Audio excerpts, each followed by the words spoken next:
There are four words that kept me in this horrific panic anxiety cycle for about 15 years. And those words were, we won't be transporting. Now, the story behind that is I was 20 years old.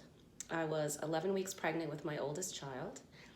And I had decided to go visit my dad at his house for lunch on a Sunday.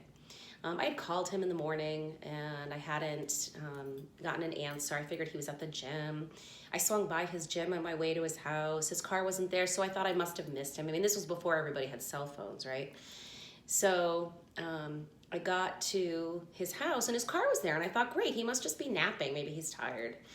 Then I went in the house and called out to him and didn't get an answer. So I went up to his bedroom, knocked on the door, still no answer. And when I opened it, I could tell something was really badly wrong.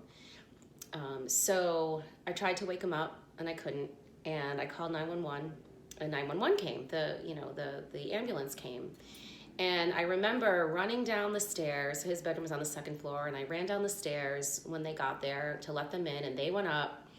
And then I called my mom, and I was freaking out. I'm like, he's dead. And she's like, Melissa, no, just ask them what hospital they'll be transporting to, because she figured maybe something happened, but they would just take him to the hospital.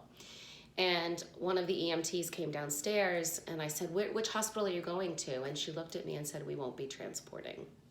And it was in that instant that my life changed forever, because I knew he was gone. And he had died of a heart attack. Now, my dad was a personal trainer. He quit smoking like when I was, 8. So, when I was really young, he was very interested in health. He was very health conscious, very in shape, ate well. And it was a shock. So, on top of the trauma of finding him, it was also the trauma of, oh my God, this could happen to me, right? Because I'm healthy.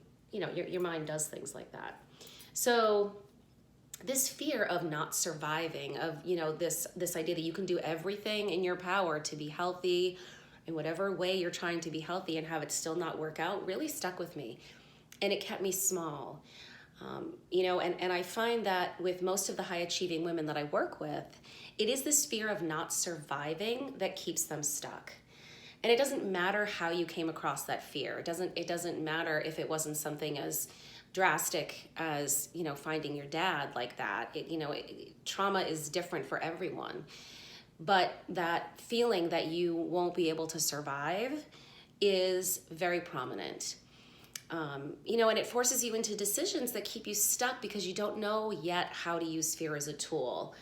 I got married the first and second time because I was afraid I wouldn't be able to survive on my own. Straight up. I love those men, but I 100% got married because I was afraid I couldn't survive on my own. And I got 3 degrees, a bachelor's and 2 master's, because I was afraid I couldn't survive as me. I couldn't go out into the world and give value unless I had all of these letters after my name. It's like all of the trappings that look like success, right? You get married, that doesn't go so well, so you go into a second marriage and you're gonna try again. And you get all these degrees, all of these things that look like success, but really, it was because I was afraid of surviving. And, it takes overcoming the symptoms that we label anxiety, because what happens is we try to overcome this fear that we know is there, but these anxiety symptoms start to kick in, and they're so powerful, and they become such a habit, and responding to them in certain ways becomes such a habit that they just become ingrained. They become part of our repertoire. That's all we know. So the very first step that I took before I could start overcoming my core fear was that I had to learn how to overcome the anxiety symptoms. And the method that I created was so powerful that I started teaching it to my clients. And then I created a course and beta tested it, sold it to women to have them test it out, and it's working for them. So I have that for you. If you're ready to stop relying on survival fears, then I want you to know you can get over the anxiety pattern, that holding pattern.